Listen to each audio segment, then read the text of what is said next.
드디어 절벽 근처에 도착했습니다. 아래로는 깊은 계곡물이 흐르고 있었고 높이도 상당했어요. 순애는 다리가 후들거렸습니다. 여기서 바람 쐬세요, 어머니.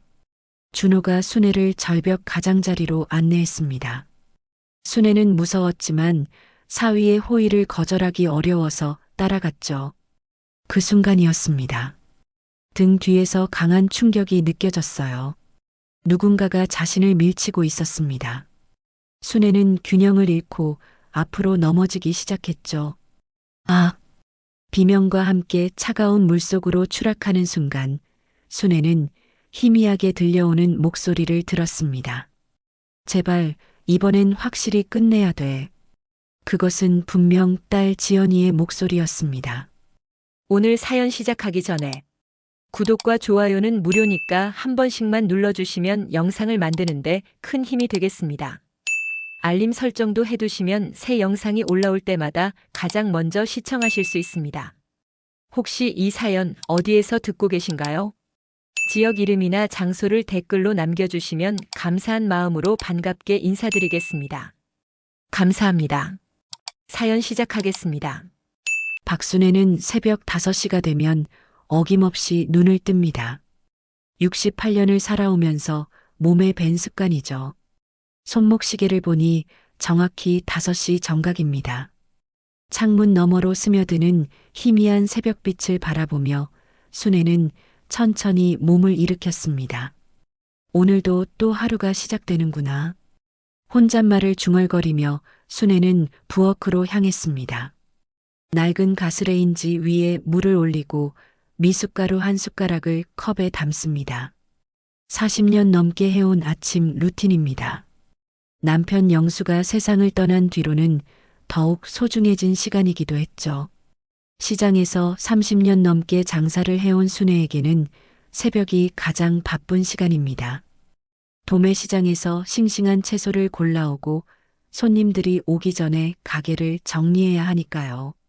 하지만 요즘은 예전만큼 발걸음이 빠르지 않습니다. 무릎도 아프고 허리도 굽어지기 시작했거든요. 나이가 드니까 몸이 말을 안 듣네. 순애는 거울을 보며 씁쓸한 미소를 지었습니다. 주름이 깊게 패인 얼굴이지만 아직도 눈빛만큼은 또렷했습니다. 평생을 억척스럽게 살아온 여인의 강인함이 그대로 드러나는 눈이었죠. 딸 지연이를 생각하면 가슴이 따뜻해집니다. 남편이 일찍 세상을 떠난 뒤 홀로 키워낸 딸이니까요. 어려운 형편 속에서도 지연이는 공부를 잘했고 대학도 나왔습니다. 그리고 지금은 대기업에 다니는 준호라는 남자와 결혼해서 잘 살고 있어요. 내 인생의 전부는 딸이야.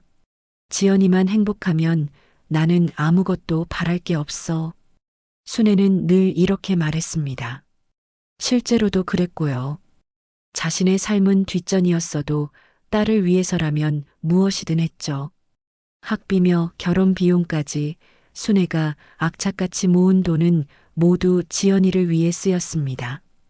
가끔 지연이 부부가 사는 아파트에 초대받아 갈 때면 순애는 마음이 복잡해집니다. 넓고 깔끔한 집, 비싼 가구들, 그리고 무엇보다 딸이 편안해 보이는 모습을 보면 뿌듯하기도 하죠.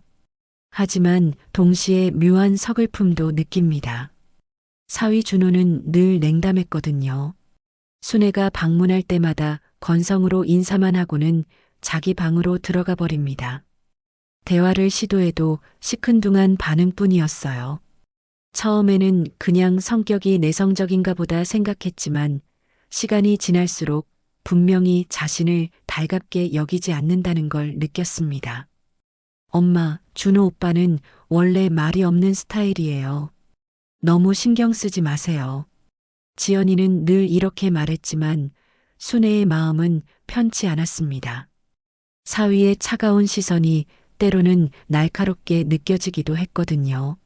마치 자신을 귀찮은 존재로 여기는 듯한 그 눈빛이 가슴을 아프게 했습니다. 그래도 딸이 편안해 보이니까 참았습니다. 지연이가 웃으며 엄마, 저 정말 행복해요라고 말할 때면 모든 게 괜찮다고 생각했죠. 사위가 조금 차갑긴 해도 딸만 행복하면 그것으로 충분하다고 스스로를 달랬습니다. 요즘 들어 지연이의 전화가 뜸해졌습니다.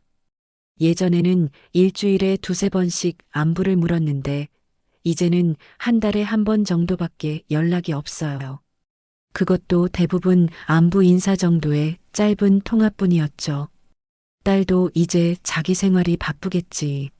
나이 먹은 엄마 챙기기가 쉽지 않을 거야. 순애는 이렇게 생각하려고 애썼습니다. 하지만 가끔은 외로웠어요. 시장 일을 마치고 집에 돌아와 혼자 저녁을 먹을 때면 더욱 그랬죠. 텔레비전 소리만이 적막한 집안을 채울 뿐이었습니다. 그런 순애에게 어제 뜻밖의 연락이 왔습니다. 지연이가 전화를 걸어온 거예요. 엄마, 이번 주말에 시간 있으세요? 준호 오빠랑 저랑 엄마 모시고 여행 가려고 하는데요. 오랜만에 들리는 딸의 다정한 목소리에 순애의 마음은 한순간에 밝아졌습니다. 가족여행이라니 생각만 해도 설레었어요. 여행? 정말이야? 어디로 갈 건데? 계곡으로 가려고 해요. 날씨도 좋고 엄마가 좋아하실 것 같아서요. 어때요? 같이 가실래요? 순애는 주저없이 대답했습니다. 그럼, 당연히 가야지. 우리 가족이 함께 여행 가는 건 처음이네. 전화를 끊은 뒤 순애는 한동안 흐뭇한 미소를 지었습니다. 사위가 차갑긴 해도 딸이 이렇게 자신을 생각해 주니까 고마웠어요. 아마 준호도 마음을 열기 시작한 건 아닐까 하는 기대도 생겼죠. 토요일 아침 순애는 평소보다 일찍 일어났습니다. 가족여행이라는 설렘 때문이었죠. 어제 밤부터 챙길 것들을 미리 준비해뒀지만 다시 한번 확인하지 않고는 못 배기겠더라고요. 딸이랑 사위가 좋아할 만한 걸 뭘 가져갈까? 순애는 부엌을 이리저리 뒤지며 생각했습니다. 그러다 냉장고에서 어제 만들어둔 인절미를 꺼냈어요. 지연이가 어릴 때 가장 좋아하던 간식이었거든요. 거기다 방금 깎은 싱싱한 사과까지 도시락통에 정성스럽게 담았습니다. 인절미는 준호도 좋아할 거고 사과는 입가심으로 좋겠네. 사실 순애는 준호가 인절미를 좋아하는지 잘 모릅니다. 그동안 사위와 제대로 된 대화를 나눠본 적이 거의 없으니까요. 하지만 오늘만큼은 달라질 거라는 희망을 품고 있었어요. 약속 시간보다 30분 일찍 나온 순애는 아파트 입구에서 기다렸습니다. 손에는 정성스럽게 준비한 도시락통을, 어깨에는 작은 가방을 메고 있었죠. 평소보다 깔끔하게 차려입은 모습이었습니다. 엄마, 벌써 나와서 기다리고 계셨어요?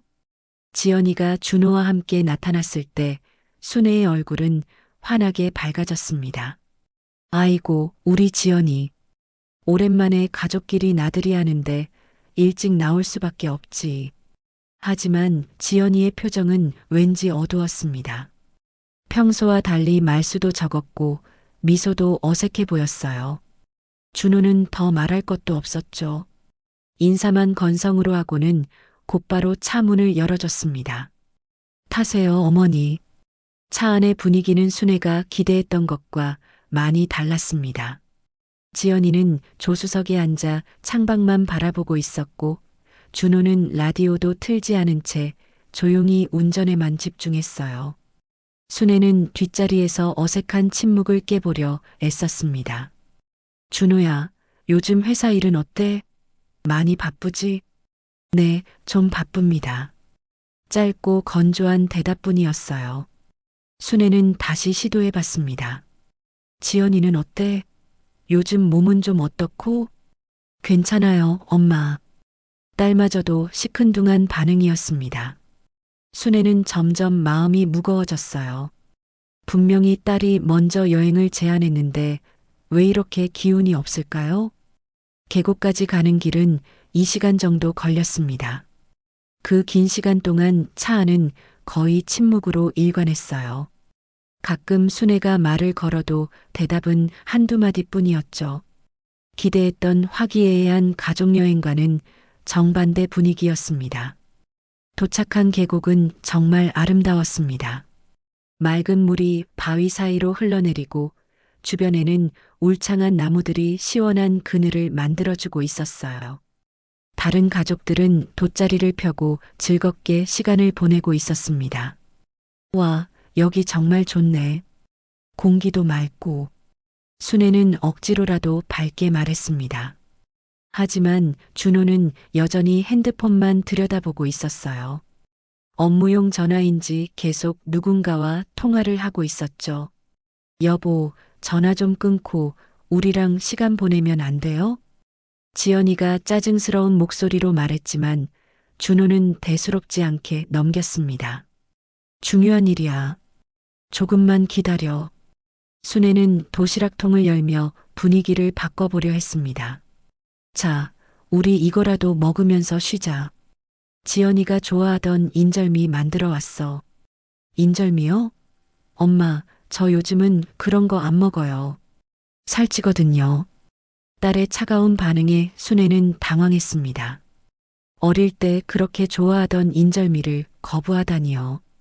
그래도 하나만 먹어봐. 엄마가 정성껏 만든 거야. 싫다고 했잖아요. 지연이의 목소리에는 짜증이 묻어 있었습니다. 순애는 상처받았지만 내색하지 않으려 애썼어요. 대신 준호에게 권했죠. 준호야, 너라도 좀 먹어봐.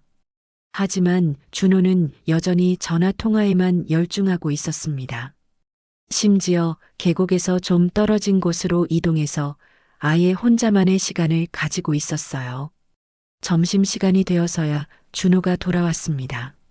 하지만 표정은 더욱 굳어 있었어요. 일이 좀 복잡해졌네. 어머니, 산책이라도 하실래요? 여기 경치가 좋던데. 갑작스러운 제안이었습니다. 준호가 먼저 뭔가를 제안한 게 오늘이 처음이었거든요. 순애는 기뻤습니다. 좋지, 좋지. 어디로 갈까?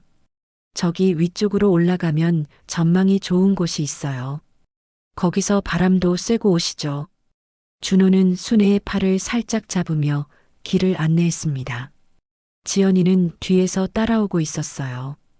순애는 드디어 사위가 마음을 열기 시작했구나 싶어서 마음이 한결 가벼워졌습니다. 하지만 가면 갈수록 길은 험해졌습니다. 바위가 많고 경사도 가팔랐어요. 순애는 숨이 차기 시작했죠. 준호야, 여기 너무 가파른 것 같은데? 조금만 더 가면 돼요. 정말 좋은 곳이니까 참으세요.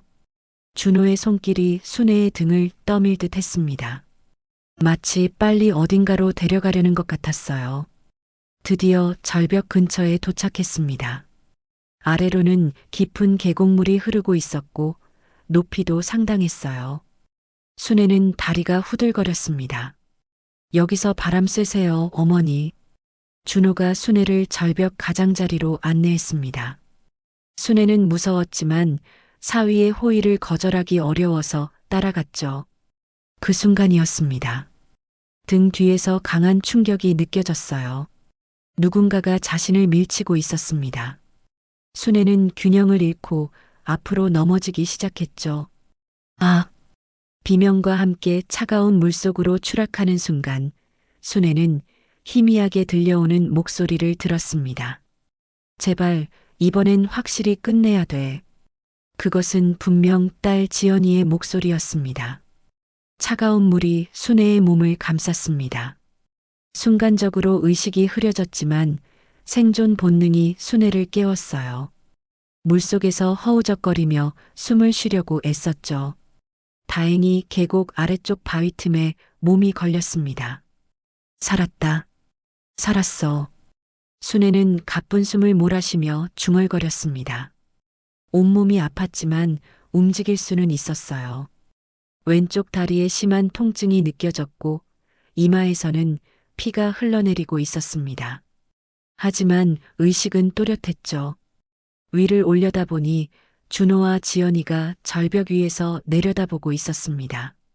거리가 멀어서 정확히는 보이지 않았지만 두 사람이 뭔가 이야기를 나누고 있는 것 같았어요. 순애는 소리를 지르려 했지만 목소리가 나오지 않았습니다.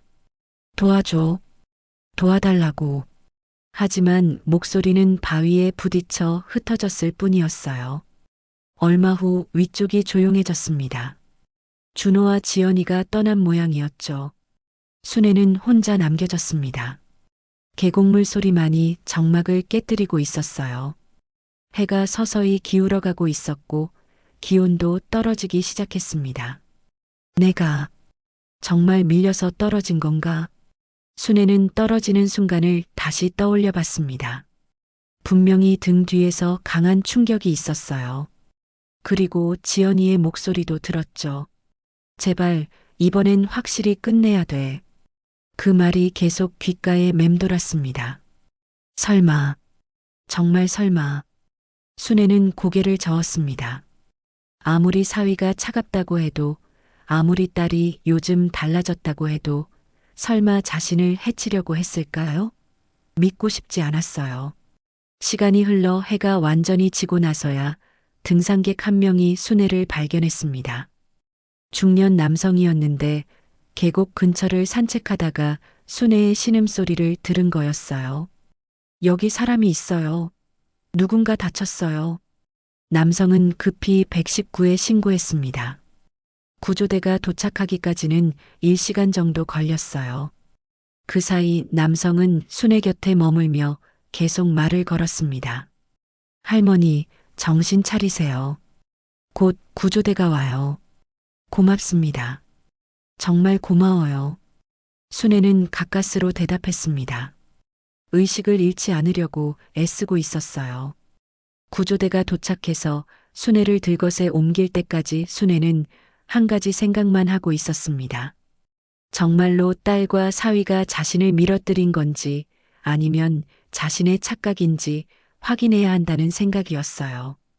응급실에 도착한 순애는 즉시 치료를 받았습니다. 다행히 생명에는 지장이 없었어요.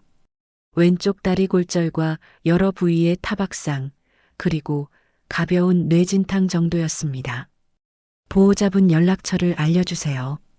간호사가 물었지만 순애는 망설였습니다. 평소라면 당연히 딸 지연이에게 먼저 연락했을 텐데 지금은 그럴 수가 없었어요. 시장에서 김 여사님께 연락해 주세요. 순애는 시장에서 오랫동안 함께 장사를 해온 김 여사의 번호를 알려줬습니다. 김 여사는 순애의 오랜 친구이자 가장 믿을 만한 사람이었거든요. 김 여사는 밤늦게 병원에 달려왔습니다. 순애야, 이게 무슨 일이야? 어떻게 된 거냐? 김 여사, 나 큰일 났어.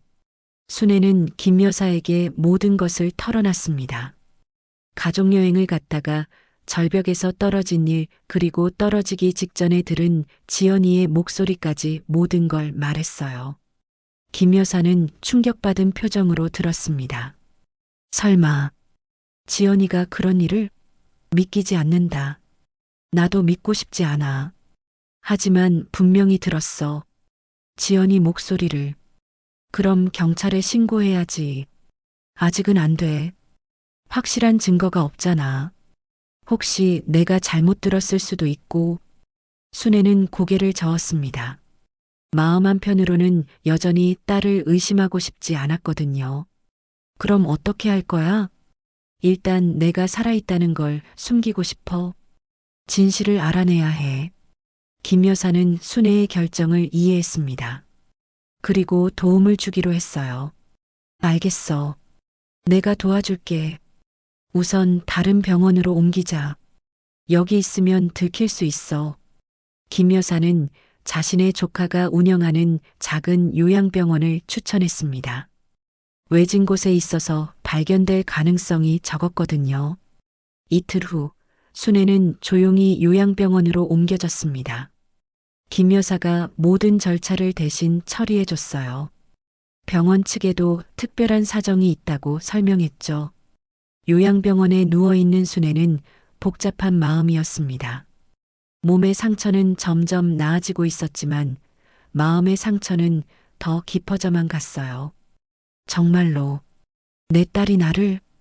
순애는 천장을 바라보며 중얼거렸습니다. 평생을 딸을 위해 살았는데 그 딸이 자신을 죽이려 했다는 사실을 받아들이기 어려웠어요. 하지만 떨어지는 순간의 기억은 너무나 선명했습니다.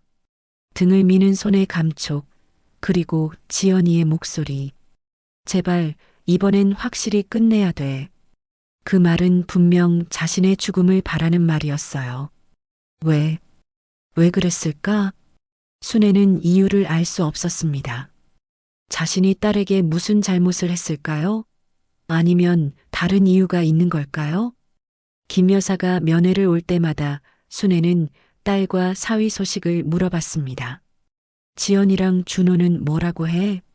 실종 신고를 했대. 엄마가 계곡에서 사라졌다고 경찰에 신고한 모양이야. 실종 신고.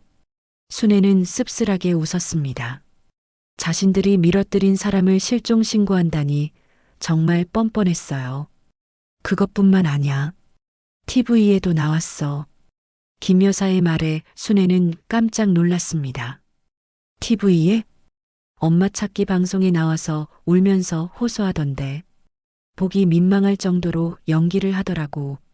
순애의 가슴이 쿵 내려앉았습니다. 딸이 자신의 죽음을 연기하고 있다니 이보다 더 큰 배신이 어디 있을까요? 지연이가 정말 그랬어? 눈물까지 흘리면서 말이야. 엄마 어디 계시든 무사히 돌아오세요라고 하더라고. 순애는 더 이상 들을 수가 없었습니다. 가슴이 너무 아팠거든요.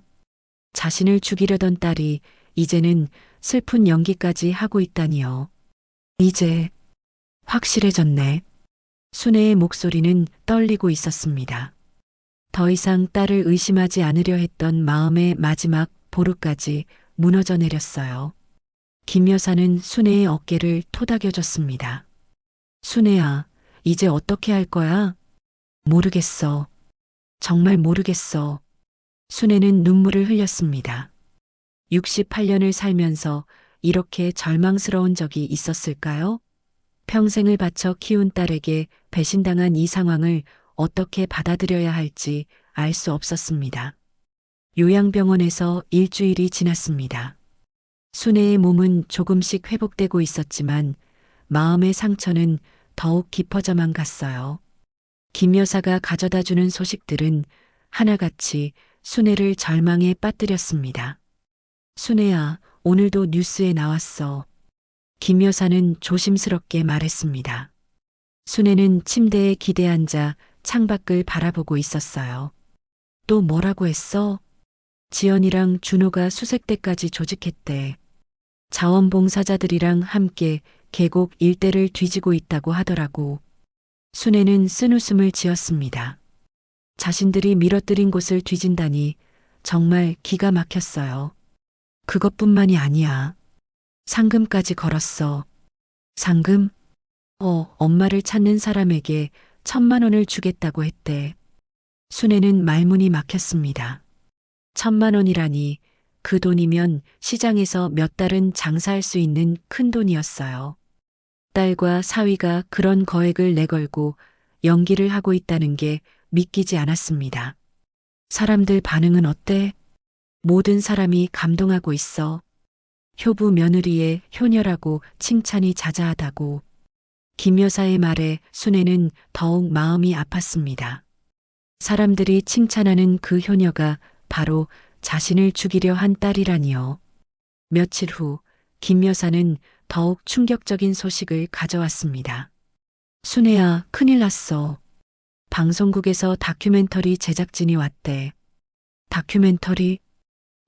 실종된 어머니를 찾는 딸의 감동적인 이야기로 만든다는 거야. 지연이가 인터뷰하는 걸 봤는데 정말. 김 여사는 말을 잇지 못했습니다. 순애도 더 이상 듣고 싶지 않았어요. 보여줘. 뭘? 그 방송 말이야. 내가 직접 봐야겠어. 김 여사는 망설였지만 결국 병원 휴게실에서 방송을 틀어줬습니다. 화면에는 지연이가 눈물을 글썽이며 앉아 있었어요. 엄마는 제 인생의 전부예요. 어릴 때 아버지가 돌아가신 후로 엄마 혼자 저를 키우셨거든요. 지연이의 목소리는 떨리고 있었습니다. 마치 정말로 어머니를 그리워하는 것처럼 보였어요. 엄마가 없으면 저는 살 수 없어요. 제발 무사히 돌아와 주세요. 화면 속 지연이는 손수건으로 눈물을 닦았습니다. 순애는 그 모습을 보며 소름이 돋았어요. 자신을 죽이려던 그 딸이 이렇게 완벽한 연기를 하고 있다니요. 인터뷰는 계속 이어졌습니다. 어머니께서 마지막으로 하신 말씀이 뭐였나요? 기자가 물었습니다. 계곡에서 바람이 시원하다고 좋아하셨어요. 그리고 오랜만에 가족끼리 여행 와서 기쁘다고. 지연이는 목이 메었습니다. 순애는 화가 났어요. 마지막 말이라니 자신은 아직 살아있는데 말이죠. 남편분도 많이 힘드시겠어요. 네, 남편도 어머니를 정말 모셨거든요. 지금도 매일 수색에 나가고 있어요. 화면이 바뀌더니 준호가 나타났습니다. 수색복을 입고 진흙투성이가 된 모습이었어요. 어머니, 저희가 꼭 찾을게요. 포기하지 않겠습니다. 준호도 눈가가 붉어져 있었습니다. 평소 차갑던 모습과는 완전히 달랐어요. 순애는 더 이상 볼 수 없어서 고개를 돌렸습니다. 꺼줘. 더 이상 못 보겠어. 김 여사는 급히 텔레비전을 껐습니다. 순애야, 괜찮아? 괜찮을 리가 있나? 내 딸이 저런 연기를 하고 있다니.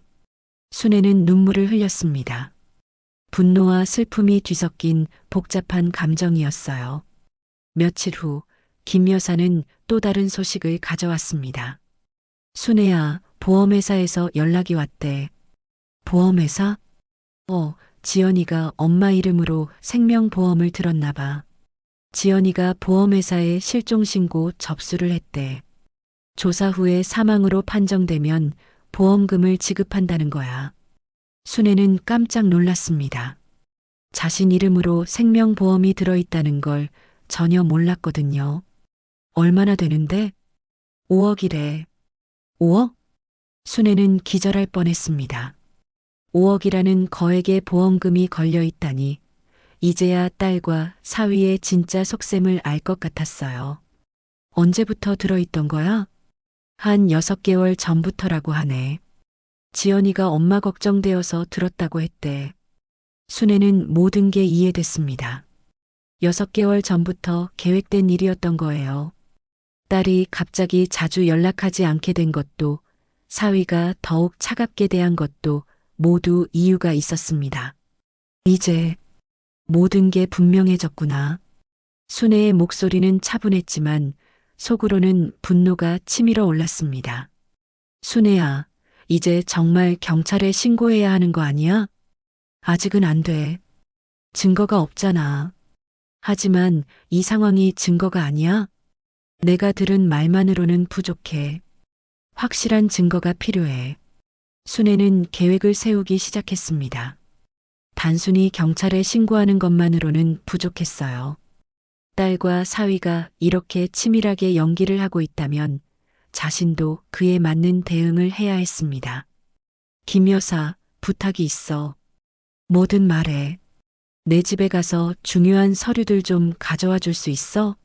통장이랑 도장도. 그런 거야 당연히 가져와 주지. 그런데 왜? 준비해야 할 게 있어. 딸이 그렇게 치밀하게 계획했다면 나도 가만히 당할 수만은 없잖아. 김 여사는 순애의 눈빛에서 강한 의지를 느꼈습니다. 절망에 빠져있던 순애가 달라지고 있었어요. 그런데 순애야, 정말 괜찮겠어? 그래도 내 딸인데. 내 딸이 나를 죽이려 했는걸. 이제는 딸이든 뭐든 상관없어. 순애의 목소리에는 결연함이 묻어 있었습니다. 68년을 살면서 이런 배신을 당해본 적이 없었거든요. 이제는 피해자로만 있을 수 없었습니다. 알겠어. 내가 도와줄게. 김 여사는 순애의 손을 꽉 잡았습니다. 두 노인 여성 사이에 단단한 연대감이 형성되고 있었어요. 순애는 창밖을 바라보며 생각에 잠겼습니다. 딸과 사위가 5억이라는 거금을 위해 자신을 죽이려 했다면 이제는 그에 상응하는 대가를 치러야 했습니다. 더 이상 순한 어머니로만 살 수는 없었어요. 지연아, 엄마를 너무 만만하게 봤구나. 순애는 중얼거렸습니다. 이제 진짜 전쟁이 시작되는 거였어요. 김 여사가 순애의 집에서 서류들을 가져온 지 이틀이 지났습니다. 순애는 그동안 차근차근 계획을 세우고 있었어요. 딸과 사위의 치밀한 계획에 맞서려면 자신도 신중해야 했습니다. 순애야, 오늘은 좀 특별한 소식이 있어. 김 여사가 평소보다 흥미로운 표정으로 말했습니다. 뭔데? 지연이 집에 경찰이 왔대. 수사관들이 몇 시간 동안 있었다고 하더라고. 순애는 가슴이 두근거렸습니다. 혹시 진실이 밝혀지기 시작한 건 아닐까요? 무슨 일로? 그건 모르겠어. 하지만 이웃들이 수상하게 생각하기 시작했대. 실종된 지 2주가 지났는데도 시체 하나 안 나온다고. 순애는 희망을 품기 시작했습니다. 아무래도 경찰도 뭔가 이상하다고 느끼고 있는 것 같았어요. 그런데 말이야, 순애야. 요즘 민수가 좀 이상하다는 얘기가 있어. 민수가? 왜? 순애는 손자를 떠올렸습니다. 올해 중학교 2학년인 민수는 평소에도 장난기가 많은 아이였어요. 학교에서 친구들한테 이상한 말을 하고 다닌다는 거야. 우리 부모가 재밌다고, 할머니 없어졌다고 울면서도 집에서는 다른 말을 한다고. 순애는 뭔가 불안한 예감이 들었습니다. 다른 말이 뭔데? 정확히는 모르겠지만 민수가 부모 대화를 흉내내면서 친구들을 웃겼다는 얘기가 들려와. 며칠 후 순애의 불안은 현실이 되었습니다. 김 여사가 상기된 표정으로 달려온 거예요. 순애야, 큰일 났어. 뭔 일이야? 경찰이 지연이랑 준호를 연행했어. 순애는 침대에서 벌떡 일어났습니다. 정말? 아침에 영장 들고 와서 체포했다고 하더라고. 온 동네가 난리가 났어. 무슨 죄목으로? 살인 혐의래. 그런데 정말 놀라운 건 증거야. 김 여사는 숨을 고르며 말을 이었습니다. 민수 휴대폰에서 결정적인 영상이 발견됐다고 해. 정말? 그런데 그 과정이 정말 기가 막혀. 민수가 휴대폰을 잃어버려서 학교에 분실 신고를 했는데 청소하던 아줌마가 교실 구석에서 찾았다는 거야. 순애는 숨을 죽이고 들었습니다. 그런데 휴대폰을 찾아서 민수 담임 선생님한테 전달했는데 선생님이 주인 확인하려고 휴대폰을 켜보니까 마지막에 찍힌 영상이 자동 재생됐다는 거야. 그 영상에 뭐가 담겨 있었는데?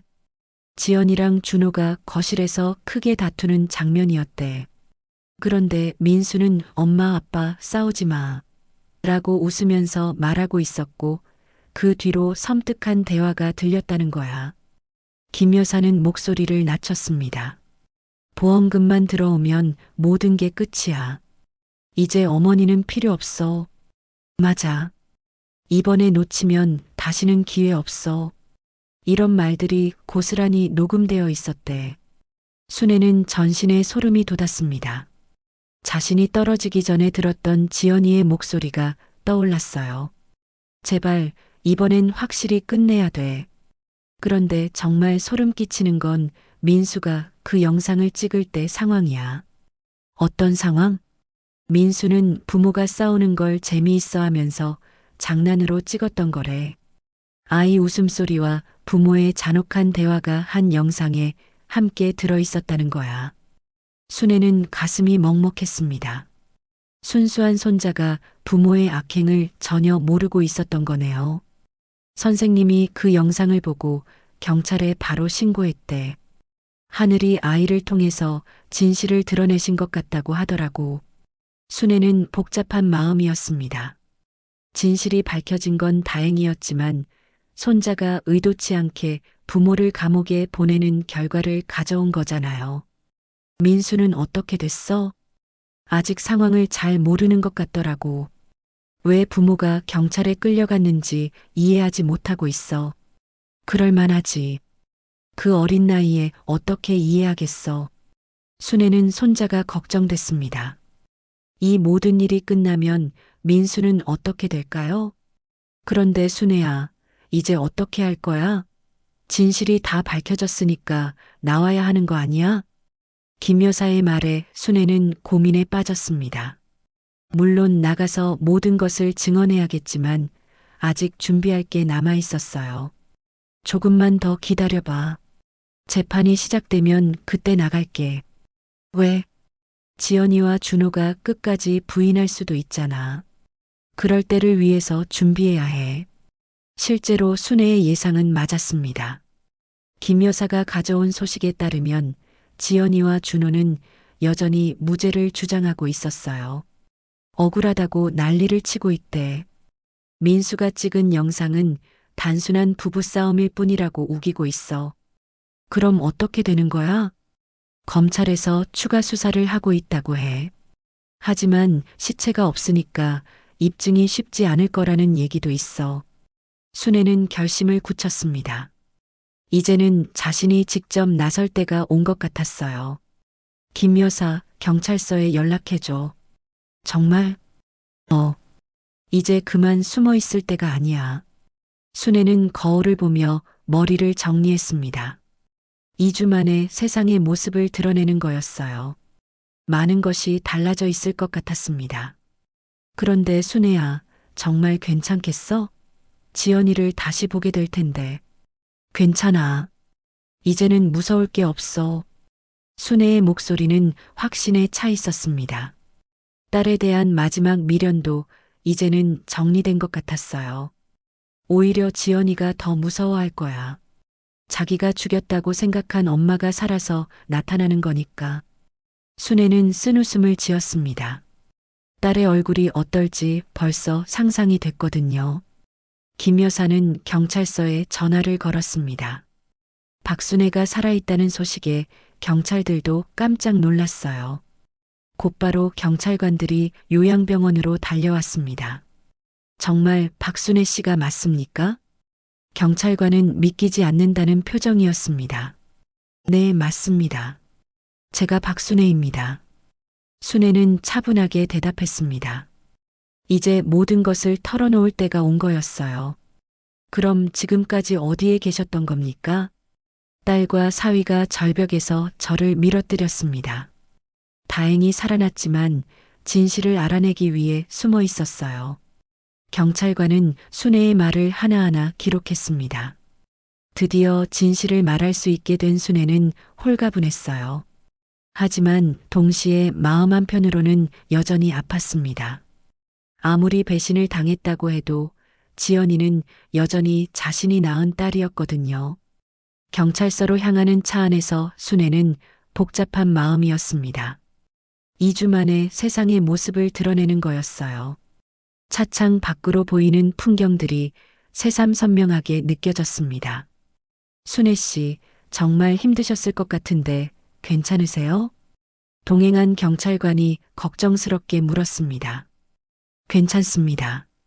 이제 진실을 말할 수 있게 되어서 오히려 마음이 편해요. 하지만 실제로는 그렇게 편하지만은 않았어요. 곧 딸과 사위를 다시 보게 될 텐데 그들의 얼굴을 마주할 용기가 있을지 확신이 서지 않았습니다. 경찰서에 도착하자 기자들이 몰려들었습니다. 벌써 소식이 퍼진 모양이었어요. 박순애 씨, 지금까지 어디 계셨습니까? 딸과 사위를 고소하실 건가요? 어떤 심정이신지 말씀해 주세요. 순애는 기자들의 질문에 답하지 않고 조용히 경찰서 안으로 들어갔습니다. 너무 많은 것들이 한꺼번에 몰려오는 기분이었어요. 수사실에서 순애는 자신이 겪은 모든 일을 상세하게 진술했습니다. 가족여행을 갔던 날부터 절벽에서 떨어진 순간, 그리고 요양병원에 숨어있던 이야기까지 모든 걸 털어놨어요. 그렇다면 피해자께서 직접 들으신 말씀이 있다는 거군요. 네, 제가 떨어지는 순간에 지연이가 제발 이번엔 확실히 끝내야 되라고 말하는 걸 분명히 들었습니다. 경찰관은 꼼꼼히 기록했습니다. 순애의 증언은 민수가 찍은 영상과 정확히 일치했어요. 피의자들을 만나보시겠습니까? 경찰관이 물었을 때 순애는 잠시 망설였습니다. 과연 딸과 사위의 얼굴을 마주 볼 수 있을까요? 네, 만나보겠습니다. 순애는 용기를 냈습니다.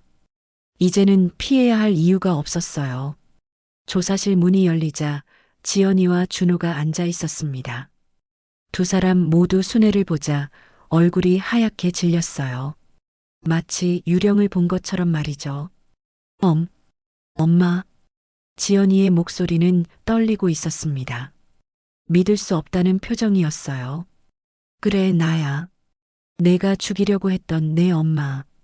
순애의 목소리는 차분했지만 단호했습니다. 지연이는 말을 잇지 못했어요. 어머니, 이게 어떻게 된 일입니까? 준호가 당황한 목소리로 물었습니다. 평소의 차가운 모습은 온데간데 없었어요. 내가 나를 절벽에서 밀어뜨렸잖아. 기억 안 나? 순애는 준호를 똑바로 바라봤습니다. 준호는 시선을 피했어요. 그런 게 아니에요. 어머니가 실수로. 실수로? 그럼 보험금 이야기는 뭐였어? 5억이라는 돈을 위해서 나를 죽이려 했잖아. 순애의 말에 지연이가 갑자기 울음을 터뜨렸습니다. 엄마, 정말 죄송해요. 제가 잘못했어요. 하지만 순애는 더 이상 딸의 눈물에 속지 않았습니다. 이미 텔레비전에서 완벽한 연기를 하는 모습을 봤거든요. 지연아, 이제 와서 미안하다고? 너는 내가 죽었다고 생각하고 텔레비전에 나와서 울면서 연기했잖아. 엄마, 그건 효녀 연기하면서 상금까지 걸고 수색대도 조직하고 정말 완벽한 연기였어. 순애는 딸을 보며 실망감을 감출 수 없었습니다. 평생을 키운 딸이 이렇게 변해 있다니요. 어머니, 저희가 정말 잘못했습니다. 용서해 주세요. 준호도 무릎을 꿇으며 빌었지만 순애는 냉정했습니다. 용서? 나를 죽이려 하고 보험금을 받으려던 사람들이 용서를 구한다고? 그때 경찰관이 들어와서 추가 증거를 보여줬습니다. 민수가 찍은 영상이었어요. 화면 속에서 해맑게 웃는 손자의 모습과 함께 지연이와 준호의 잔혹한 대화가 흘러나왔습니다. 보험금만 들어오면 모든 게 끝이야. 이제 어머니는 필요 없어. 맞아. 이번에 놓치면 다시는 기회 없어. 영상을 보는 순애의 마음은 복잡했습니다. 순수한 손자의 웃음소리와 부모의 악독한 대화가 대조를 이루고 있었어요. 민수는 어떻게 됐어? 순애가 물었습니다. 손자가 가장 걱정됐거든요. 지금은 친척 집에 있습니다. 아직 정확한 상황을 모르고 있어요. 경찰관의 답변에 순애는 안도했습니다. 적어도 손자만큼은 지켜줘야 했어요. 엄마, 민수만큼은 제발. 지연이가 울먹이며 말했지만 순애는 단호했습니다. 너희가 민수를 걱정할 자격이 있어? 그 아이를 이런 상황에 빠뜨린 게 누구야? 지연이는 더 이상 말할 수 없었습니다. 모든 게 자신들의 잘못이었거든요. 조사를 마치고 나온 순애는 기자들에게 간단한 입장을 밝혔습니다. 저는 제가 겪은 일을 있는 그대로 말했을 뿐입니다. 법이 공정하게 판단해 주리라 믿습니다. 딸에 대한 원망은 없으신가요? 기자가 물었을 때 순애는 잠시 말을 멈췄습니다. 원망보다는 실망이 더 큽니다. 제가 평생을 바쳐 키운 딸이 이런 선택을 했다는 것이 믿기지 않아요. 기자회견을 마치고 순애는 김 여사와 함께 조용한 카페에 앉았습니다. 순애야, 정말 고생 많았어. 이제 다 끝난 거야. 끝난 게 아니야. 이제 시작이지. 순애는 창밖을 바라보며 말했습니다. 앞으로 재판도 있고 민수 문제도 해결해야 했어요. 민수를 어떻게 할 거야? 내가 키울 거야. 그 아이만큼은 제대로 된 사랑을 받고 자라야 해. 순애는 결심을 굳혔습니다. 비록 딸은 잃었지만 손자만큼은 지켜내야 했어요. 하지만 순애야, 내 나이에 중학생을 키우기가 쉽겠어? 쉽지 않겠지. 하지만 해야 해. 민수가 부모처럼 되면 안 되잖아. 순애의 눈빛은 다시 한번 강해졌습니다. 새로운 시작을 위한 의지였어요. 그래도 순애야, 너무 자책하지는 마. 내가 잘못한 게 아니야. 김 여사의 위로에 순애는 고개를 끄덕였습니다. 알아. 하지만 내가 딸을 그렇게 키웠나 하는 생각이 들어. 그런 생각하지 마. 사람 마음은 부모가 어떻게 할 수 있는 게 아니야. 순애는 김 여사의 손을 잡았습니다. 이 모든 일을 함께 해준 친구가 고마웠어요. 고마워, 김 여사. 너 없었으면 어떻게 했을까? 우리가 몇 년 친구인데 당연한 일이지. 두 여인은 서로를 바라보며 미소를 지었습니다. 어려움 속에서도 진정한 우정은 변하지 않았어요. 순애는 이제 새로운 삶을 준비해야 했습니다. 딸은 잃었지만 손자와 함께할 새로운 희망이 있었거든요. 68년을 살면서 가장 큰 시련을 겪었지만 그만큼 더 강해진 것 같았습니다. 3개월 후 드디어 재판이 시작됐습니다. 법정에는 기자들과 방청객들로 가득 찼어요. 이 사건이 온 나라의 관심을 받고 있었거든요. 순애는 증인석에 앉아 떨리는 마음을 진정시키려 애썼습니다. 증인 박순애 씨, 선서하시겠습니다. 법관의 말에 순애는 일어나서 오른손을 들었어요. 평생 법정에 서볼 거라고는 생각해 본 적이 없었는데 하필 딸 때문에 이런 자리에 서게 됐다니 씁쓸했습니다. 양심에 따라 숨김없이 사실대로 증언할 것을 서약합니다. 순애의 목소리는 또렷했습니다. 이제는 두려울 게 없었어요. 피고석에 앉은 지연이와 준호는 수척해져 있었습니다. 3개월간의 구치소 생활이 그들을 많이 변화시켜 놓았어요. 지연이는 순애와 눈을 마주치려 하지 않았고 준호는 고개를 푹 숙이고 있었습니다. 증인께서는 지난 5월 15일 피고인들과 함께 계곡으로 여행을 가셨다고 하는데 그 경위를 말씀해 주시기 바랍니다. 검사가 물었습니다. 순애는 심호흡을 하고 대답했어요. 딸 지연이가 먼저 가족여행을 제안했습니다. 오랜만에 함께 시간을 보내자고 했어요. 그때 분위기는 어떠셨습니까? 이상했습니다. 여행을 제안한 딸이 오히려 우울해 보였고 사위는 계속 전화만 받고 있었어요. 순애는 그날을 차근차근 떠올리며 증언했습니다. 검사는 계속해서 질문을 이어갔어요. 절벽에서 떨어지는 순간을 정확히 기억하십니까? 네, 선명하게 기억합니다. 누군가 제 등을 강하게 밀었어요. 그리고 떨어지면서 딸 지연이의 목소리를 들었습니다. 어떤 말을 하던가요? 제발, 이번엔 확실히 끝내야 되라고 했습니다. 순애의 증언에 법정이 술렁였습니다. 방청석에서 작은 탄식 소리들이 들려왔어요. 이때 피고인 측 변호사가 일어났습니다. 이에 있습니다. 증인이 물에 빠져 의식이 흐린 상태에서 들은 말을 어떻게 확신할 수 있습니까? 기각합니다. 증인이 의식을 잃지 않았다고 증언했습니다. 법관의 판단에 변호사는 다시 앉았어요. 하지만 포기하지 않고 반대 신문을 준비하는 모습이었습니다. 검사는 결정적 증거를 제시했습니다. 민수가 찍은 영상이었어요. 대형 스크린에 영상이 재생되자 법정은 숨소리조차 멎은 듯 조용해졌습니다. 엄마, 아빠 싸우지 마. 민수의 해맑은 목소리가 법정에 울려 퍼졌습니다. 그리고 곧이어 섬뜩한 대화가 들려왔어요. 보험금만 들어오면 모든 게 끝이야. 이제 어머니는 필요 없어. 맞아. 이번에 놓치면 다시는 기회 없어. 지연이의 목소리가 법정에 울려 퍼지자 그녀는 고개를 더욱 숙였습니다. 순애는 그 모습을 보며 마음이 아팠어요. 여전히 자신의 딸이었거든요. 영상이 끝나자 법정은 잠시 정적에 휩싸였습니다. 너무나 충격적인 내용이었어요. 이 영상에 나오는 목소리가 누구의 것인지 확인해 주시기 바랍니다. 제 딸 지연이와 사위 준호의 목소리입니다. 순애의 증언에 방청석에서 작은 소동이 일었습니다. 법관이 정숙을 요구했어요.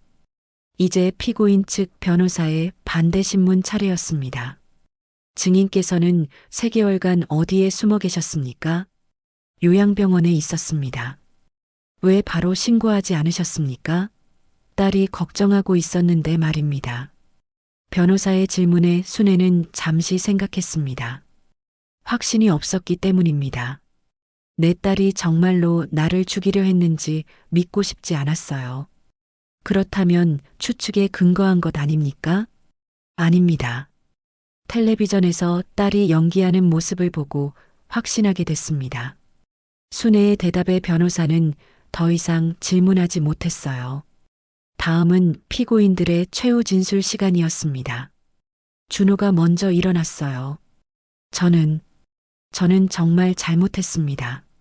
어머니께 용서를 구합니다. 하지만 그의 사과는 형식적으로 들렸습니다. 진심이 느껴지지 않았어요. 이제 지연이의 차례였습니다. 그녀는 떨리는 목소리로 말하기 시작했어요. 엄마, 저는 정말 미안합니다. 지연이의 눈에서 눈물이 흘러내렸습니다. 하지만 순애는 더 이상 딸의 눈물에 속지 않았어요. 저희가 너무 큰 잘못을 했습니다. 그런데 엄마, 민수만큼은 그만하세요. 순애가 갑자기 말을 끊었습니다. 법정의 모든 시선이 그녀에게 쏠렸어요. 지연아, 이제 와서 민수 걱정은 왜 해? 그 아이를 이런 상황에 빠뜨린 게 누구야? 순애의 목소리에는 분노가 섞여 있었습니다. 3개월 동안 생각해봤어. 내가 널 어떻게 키웠길래 이렇게 됐나 하고. 하지만 결론은 하나야.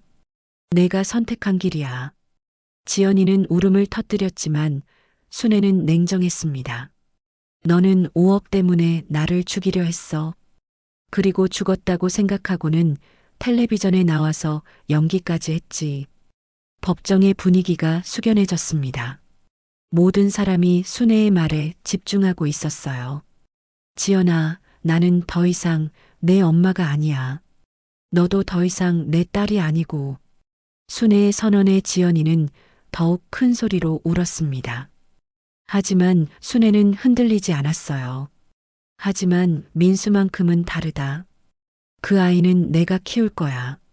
너희처럼 되지 않게 말이야. 순애의 말에 법정은 완전히 조용해졌습니다. 그녀의 단호함이 모든 사람을 압도했어요. 판사가 최종 심리를 마치고 선고일을 공고했습니다. 피고인 김지연, 박준호에 대한 선고는 2주 후인 9월 15일 오후 2시에 있겠습니다. 법정을 나오는 순애를 기자들이 둘러쌌습니다. 어떤 심정이신가요? 힘드셨을 텐데 끝까지 증언해 주신 이유가 있나요?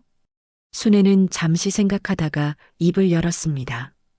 저는 그냥 진실을 말했을 뿐입니다. 법이 공정하게 판단해 주리라 믿어요. 딸에 대한 마지막 말씀이 있으시다면? 기자의 질문에 순애는 잠시 망설였습니다. 있다면 미안하다는 말을 하고 싶어요.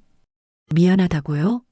네, 제가 그런 사람으로 키워서 미안하다고요. 순애의 말에 주변이 조용해졌습니다. 어머니로서의 마지막 자책이었어요. 법정을 나온 순애는 김 여사와 함께 집으로 향했습니다. 오랜만에 집에 돌아온 기분은 복잡했어요. 순애야, 정말 고생 많았어. 이제 끝나가는구나. 길고 힘든 시간이었네. 순애는 창밖을 바라보며 중얼거렸습니다. 이제 선고만 남아 있었어요. 곧 모든 것이 정리될 것 같았습니다. 선고일 아침, 순애는 일찍 일어났습니다.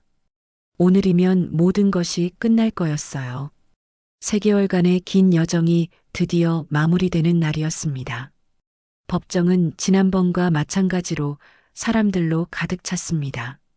순애는 방청석에 앉아 딸과 사위가 들어오기를 기다렸어요. 곧 지연이와 준호가 수갑을 찬 채로 피고석에 앉았습니다. 두 사람 모두 많이 초췌해져 있었어요. 지금부터 선고를 시작하겠습니다. 판사가 엄숙한 목소리로 말했습니다. 법정은 숨소리조차 들리지 않을 정도로 조용해졌어요. 피고인 김지연, 박준호는 피해자를 살해하려 한 혐의로 기소되었습니다.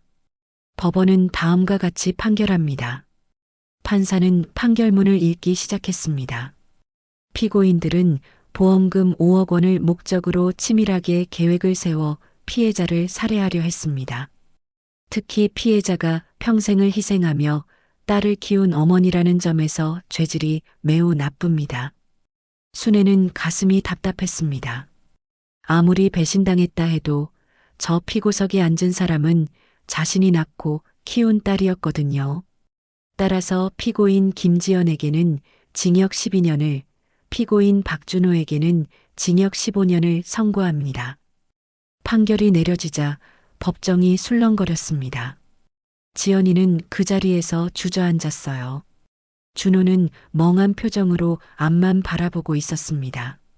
엄마, 엄마. 지연이가 순애를 바라보며 울부짖었습니다. 하지만 순애는 더 이상 흔들리지 않았어요. 이미 마음의 정리를 끝낸 상태였거든요. 선고가 끝나고 법정을 나오는데 한 사람이 순애에게 다가왔습니다. 민수였어요. 3개월 만에 보는 손자는 많이 자란 것 같았습니다. 할머니. 민수는 순애를 보자 눈물을 흘렸습니다. 그동안 얼마나 혼란스러웠을까 싶어 마음이 아팠어요. 민수야, 할머니가 왔어. 순애는 손자를 꼭 안아주었습니다. 따뜻한 체온이 느껴졌어요. 할머니, 엄마랑 아빠는 왜 그런 일을 했어요? 정말 할머니를. 민수는 채 말을 잇지 못했습니다. 아직 어린 나이에 이해하기 어려운 상황이었어요. 민수야, 어른들도 때로는 잘못된 선택을 해. 하지만 너는 다르게 살면 돼. 순애는 손자의 머리를 쓰다듬었습니다. 이제 이 아이가 자신의 새로운 희망이었어요. 할머니, 저 할머니랑 살아도 돼요? 그럼 우리 같이 살자. 할머니가 맛있는 거 많이 해줄게. 민수는 할머니 품에서 안도의 눈물을 흘렸습니다. 드디어 의지할 곳을 찾은 거였어요. 6개월 후 순애는 시장 근처에 작은 국밥집을 열었습니다. 예전처럼 채소 장사를 하기에는 나이가 들었고 민수도 돌봐야 했거든요. 김 여사가 자금을 도와줘서 가능한 일이었어요. 할머니, 오늘도 도와드릴게요. 주말마다 민수는 국밥집에 와서 일손을 도왔습니다. 처음에는 서툴렀지만 이제는 제법 능숙하게 손님들을 응대했어요. 어머, 민수야. 이렇게 일 잘하는 걸 보니 정말 기특하네. 단골 손님들은 민수를 귀여워했습니다. 예의 바르고 부지런한 아이라고 칭찬을 아끼지 않았어요. 할머니, 저 이제는 엄마 아빠처럼 안 살 거예요. 할머니처럼 착하게 살 거예요. 민수의 말에 순애는 눈시울이 붉어졌습니다. 이 아이만큼은 바른 길로 인도해야겠다고 다짐했어요. 그래, 민수야.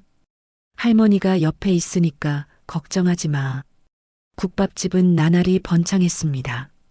순애의 인생 이야기가 알려지면서 많은 사람들이 찾아왔어요. 단순히 음식을 먹으러 오는 게 아니라 순애의 강인함에 감동받아 격려하러 오는 사람들도 있었습니다. 사장님, 정말 대단하세요. 그런 일을 겪고도 이렇게 씩씩하게 사시는 걸 보니 존경스러워요. 뭘 대단해요. 그냥 살아야죠. 민수도 있고, 순애는 겸손하게 말했지만 내심 뿌듯했습니다. 절망의 나락에서도 다시 일어설 수 있다는 걸 보여준 것 같았어요. 어느 날 김 여사가 특별한 소식을 가져왔습니다. 순애야, 지연이가 면회 신청을 했대. 면회? 순애는 잠시 생각에 잠겼습니다. 지난 6개월 동안 딸에 대한 생각을 의도적으로 피해왔거든요. 어떻게 할 거야? 가봐야겠어. 마지막으로 할 말이 있을 수도 있고. 일주일 후 순애는 교도소를 찾았습니다. 철창 너머로 만난 지연이는 많이 변해 있었어요. 살이 빠지고 머리도 하얗게 셌습니다. 엄마. 지연이는 순애를 보자마자 울음을 터뜨렸습니다. 왜 면회 신청을 했어? 순애는 담담하게 물었습니다. 엄마한테 정말로 미안하다고 말하고 싶었어요. 그리고 민수는 잘 있어요? 잘 있어. 내가 걱정할 일은 아니지만. 엄마, 저 정말 후회해요. 어떻게 그런 생각을 했는지 모르겠어요. 지연이의 참회의 순애는 복잡한 마음이었습니다. 지연아, 이제 와서 후회해도 늦어. 하지만 이것만은 알아도 민수는 내가 잘 키울 거야.